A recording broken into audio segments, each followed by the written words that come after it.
உங்களுக்கு தெரியும், போதை பழக்க வழக்கங்களுக்கு சின்ன சின்ன பிள்ளைகள்லாம் ஆளாகிறாங்க அப்படின்னு ஒரு குற்றச்சாட்டு வந்து கொண்டு இருந்தது. இப்பொழுது சற்று குறைந்து வருகின்றது. காரணம், நம்ம துறை எடுத்து வருகின்ற நடவடிக்கை.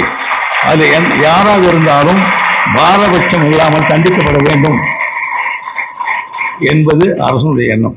அதை நம்முடைய காவல்துறை இப்போ சரியாக செய்து அது போன்ற குற்றங்கள் குறைவாக வருவதை நீங்கள் பார்க்கலாம்.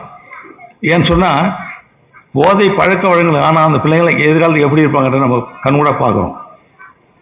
என்னென்ன தவறு செய்கிறாங்கன்றதையும் கண்கூட பார்க்குறோம். அப்படி படித்து வருகின்ற அந்த பிள்ளைகளுக்கு படிக்கின்ற காலங்களில், பள்ளியில் படிக்கின்ற காலம், கல்லூரியில் படிக்கின்ற காலங்களில் அந்த பழக்க வழக்கங்களுக்கு எந்த ஒரு நிலையிலும் ஆளாகிவிடக்கூடாது என்பதுதான் அரசுடைய எண்ணம். அந்த பழக்கத்தை உருவாக்கிக் கொள்வதற்கு யாராக இருந்தாலும் அதை தூண்டுபவர்களுக்கு கடுமையான தண்டனை வழங்க வேண்டும் என்பதும் அரசு எந்த பாரபட்சமும் இல்லாமல் இருந்து கொண்டிருக்கின்றது. அதெல்லாம் நீங்கள் மிகுந்த கவனம் செலுத்த வேண்டும்.